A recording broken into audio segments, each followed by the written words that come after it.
இது ஃபர்ஸ்ட் மலேசியாவின் செய்திகள் உங்களுக்காக.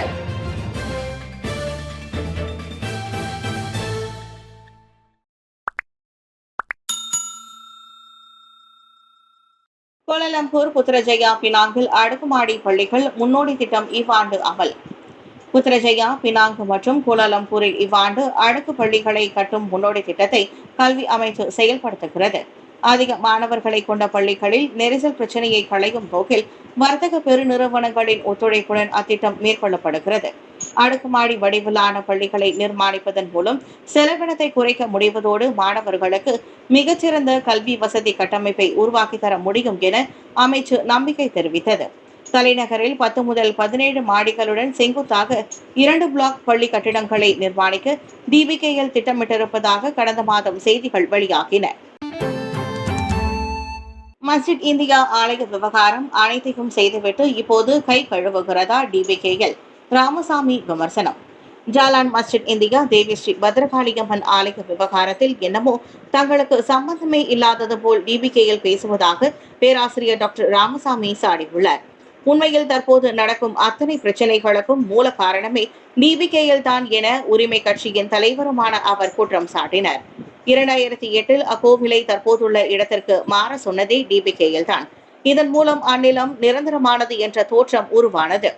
நிலைமை இவ்வாறு இருக்க 2014 கோவில் நிர்வாகத்திற்கு தெரியாமலேயே ஜேக்கல் ட்ரேடிங் ஜவுளி நிறுவனத்திற்கு அந்நிலத்தை விற்றதும் DBKL தான்.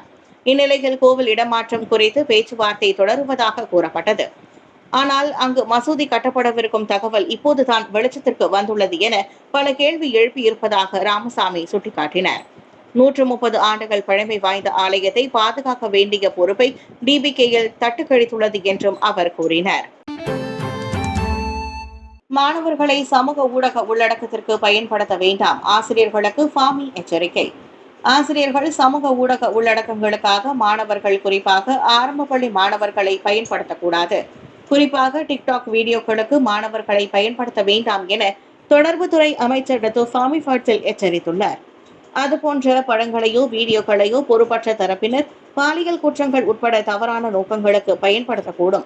மாணவர்களின் முகங்கள் அல்லது பெயர்கள் காட்டப்பட்டால் பாதுகாப்பு, தனிப்பட்ட தரவுகள் தொடர்பான பிரச்சனைகள் எழலாம் என்றார் அவர்.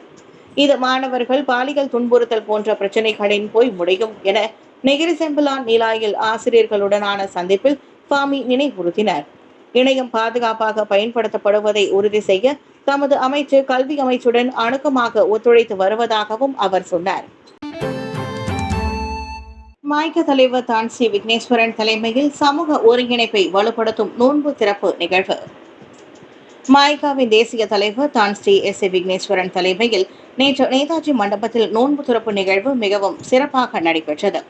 நம் நாட்டின் முன்னேற்றத்திலும் வரலாற்றிலும் முக்கிய பங்காற்றி இருக்கும் இந்திய முஸ்லிம் சகோதரர்களுடன் நோன்பு துறக்கும் நிகழ்ச்சியில் பங்கேற்பது குறித்து தாம் மகிழ்ச்சி அடைவதோடு நன்றி கூற கடமைப்பட்டுள்ளதாக விக்னேஸ்வரன் தெரிவித்தார். இந்திய முஸ்லிம் சமூகத்தின் நலன்கள் தொடர்ந்து பாதுகாக்கப்படுவதற்கான கடப்பாட்டை மாய்கா எப்போதும் கொண்டுள்ளதோடு நாட்டின் வளர்ச்சியின் தேசிய நீரோட்டத்தில் அவர்களுக்கான நியாயமான வாய்ப்புகளை கிடைப்பதையும் மாய்கா உறுதிப்படுத்தும். புனித நோன்பு மாதத்தில் நடைபெறும் இந்த நோன்பு துறக்கும் நிகழ்வு ஒற்றுமை, ஐக்கியம் மற்றும் நம்மிடையே குடும்ப உணர்வை தொடர்ந்து வலுவுடன் திகழ்வதற்கான ஒரு அடையாளமாகவும் விளங்குகிறது.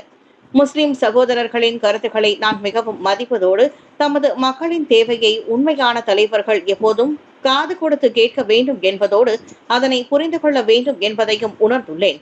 எனவே இந்த நோன்பு மாதம் நம் அனைவருக்கும் நிகழ்ச்சியை கொண்டு வருவதோடு நம்மிடையே இருந்து வரும் சகோதர உணர்வை மேலும் வலுப்படுத்தும் என்று தமது முகநூலில் வெளியிட்டுள்ள பதிவில் விக்னேஸ்வரன் தெரிவித்துக் கொண்டார். வெள்ளத்தால் சாலைகள் மூடல், ஜொஹூர் பாருவில் நிலைக்குத்திய போக்குவரத்து. ஜொஹூர் பாருவில் நேற்று மாலை வெள்ளம் மோசமானதால் அம்மாநகர் சாலையில் போக்குவரத்து வழக்கத்திற்கு மாறாக நிலைக்குத்தியது. அடைமழையை தொடர்ந்து வெள்ளம் சூழ்ந்ததால் பல சாலைகள் மூடப்பட்டதே அதற்கு காரணம். மாலை வேலை முடிந்து வீடு திரும்ப முயன்ற ஏராளமான வாகனங்கள் கடும் நெரிசலில் சிக்கிக் கொண்டன. முஸ்லிம்கள் பலர் வாகனங்களிலேயே நோன்பு துறக்கும் நிலை ஏற்பட்டது. இரவு 11 மணி ஆகியும் வீடு போய் சேரவில்லை என பலர் சமூக ஊடகங்களில் அனுபவத்தை பகிர்ந்து கொண்டனர். ஜொஹூர் பாருவில் இது போன்ற மோசமான நெரிசல் அரிது என கூறப்பட்டது.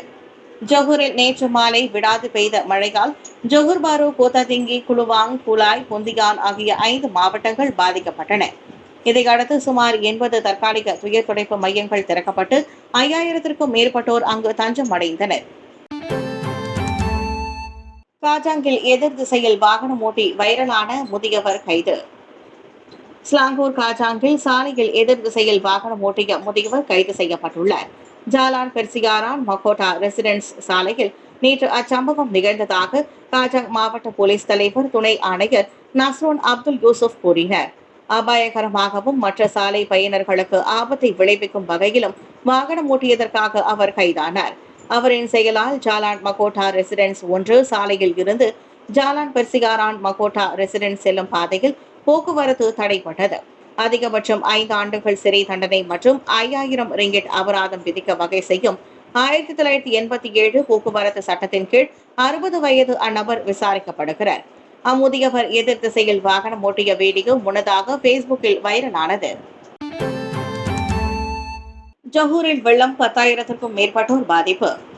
ஜொஹூரில் வெள்ளத்தினால் பாதிக்கப்பட்டவர்களின் எண்ணிக்கை இன்று காலையில் 10,000த்திற்கும் மேலாக உயர்ந்துள்ளது.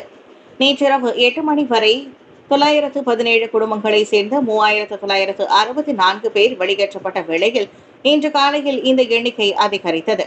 5 மாவட்டங்களில் உள்ள 98 வெள்ள நிவாரண மையங்களில் 3018 குடும்பங்களை சேர்ந்த 10,763 பேர் தங்கியிருப்பதாக மாநில பேரிடர் நிர்வாக குழுவின் தலைவர் தான்ஸ்ரீ டாக்டர் அஸ்மி ரொஹானி தெரிவித்தார். ஜொஹூர் பாரு மாவட்டம் வெள்ளத்தினால் மிகவும் மோசமாக பாதிக்கப்பட்டுள்ளது. இந்த மாவட்டத்தில் மட்டும் 1138 குடும்பங்களை சேர்ந்த 4291 பேர் பாதிக்கப்பட்டுள்ளதாக ஜொஹூர் மாநில அரசாங்க செயலாளருமான அஸ்மி கூறினார். வெள்ளத்தினால் 2வது நிலையில் மிகவும் மோசமாக பாதிக்கப்பட்ட மாவட்டமாக குலுவாங் திகழ்கிறது. அங்கு 635 குடும்பங்களை சேர்ந்த 2163 பேர் வெள்ள நிவாரண மையங்களில் தங்கியுள்ளனர். மேலும் கோத்தாதிங்கி, பொந்தியான் மற்றும் கூலாயிலும் வெள்ளத்தில் பாதிக்கப்பட்டவர்களின் எண்ணிக்கை உயர்ந்துள்ளது. பிளந்தானில் மதம் பிடித்த யானை தாக்கி 2 காயம். 2 வெவ்வேறு சம்பவங்களில் யானை தாக்கப்பட்ட பெர்ஹிலித்தான் எனப்படும் பூங்கா மற்றும் வனவிலங்கு பாதுகாப்பு துறையின் ஊழியரும் பொதுமக்களின் பெண் ஒருவரும் காயமடைந்தனர். பிளந்தான் குவாலக்கிராயில் உள்ள லாஹ்லோ குடியிருப்பு பகுதியில் நேற்று காலையில் யானை தாக்கிய முதல் சம்பவம் நிகழ்ந்ததாக தீபகற்ப மலேசியா வனவிலங்கு மற்றும் பூங்கா துறையின் தலைமை இயக்குநர் டத்து அப்துல் காதிர் அபு ஹசிம் தெரிவித்தார்.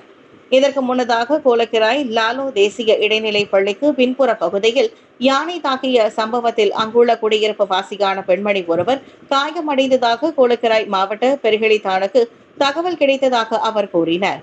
இதனைத் தொடர்ந்து விசாரணையை மேற்கொள்வதற்காக கோலக்கிராய் மாவட்டத்தை சேர்ந்த வனவிலங்கு ஊழியர்களும் அதிகாரிகளும் சம்பவம் நிகழ்ந்த இடத்திற்கு சென்றனர். அவர்கள் விசாரணை மேற்கொண்டிருந்த வேளையில் அந்த யானை மேலும் முரட்டுத்தனமாக செயல்பட்டதால் வனவிலங்கு துறையின் ஊழியரை தாக்கியதாக அப்துல் காதிர் கூறினார். யானையின் தந்தத்தினால் தாக்கப்பட்டதால் 40 வயது ஊழியர் வலது காலின் முட்டியில் காயத்திற்கு உள்ளாகினார். அவருக்கு கோலகிராயில் உள்ள இஸ்மாயில் பெத்ரா மருத்துவமனையில் அவசர சிகிச்சை பிரிவில் சிகிச்சை வழங்கப்பட்டது. போதைப் பொருள் கடத்தல் 5 இந்திய பிரஜைகளின் தூக்கு தண்டனை 30 ஆண்டு சிறை தண்டனையாக மாற்றம். 7 ஆண்டுகளுக்கு முன் நெகிரி செம்பிலான் ரந்தாவில் போதைப் பொருள் கடத்திய குற்றத்திற்காக 5 இந்திய பிரஜைகளுக்கு புத்ரஜயா மேல்முறையீட்டு நீதிமன்றம் தலா 30 ஆண்டுகள் சிறை தண்டனை விதித்துள்ளது. ராதாகிருஷ்ணன் சியாம், ஃபாசில் ஃபரூக், சைனல் அபிதீன் சையாத், அப்துல் கலீம் சஞ்சி, சலீம் சபீர் ஆகியோரே அந்த 5 ஆவர். 2023 தாங்கள் குற்றவாளியாக அறிவிக்கப்பட்டது செல்லாது என அறிவிக்க கோரிய அவர்களில் மனுவில் முகாந்திரம் இல்லை என 3 அடங்கிய நீதிபதிகள் குழு தீர்ப்பளித்துள்ளது. என்றாலும் அவர்களுக்கு விதிக்கப்பட்டிருந்த மரண தண்டனையை 30 ஆண்டுகள் சிறை தண்டனையாக நீதிமன்றம் குறைத்தது. 2 குற்றச்சாட்டுகளுக்கும் தலா 12 பிரம்படிகளும் விதிக்கப்படும். அவ்வகையில் சட்டத்தில் அமைக்கப்பட்ட அதிகபட்ச அளவிலான 24 பிரம்படிகளை அவர்கள் பெறுவர். தண்டனை காலம் அவர்கள் கைதான நாளான 2018 ஆகஸ்ட் 3ஆம் தேதியில் இருந்து தொடங்குகிறது.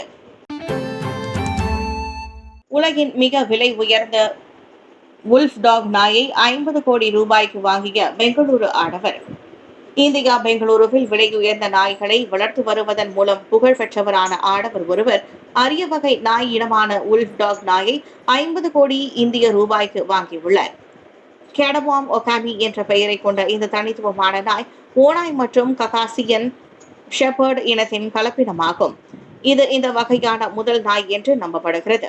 இது உலகின் மிக விலை உயர்ந்த நாய்களில் ஒன்றாகவும் கருதப்படுகிறது. அமெரிக்காவில் பிறந்த கேடபாம் ஒகாமிக்கு வயது 8 மாதங்களே ஆகிறது.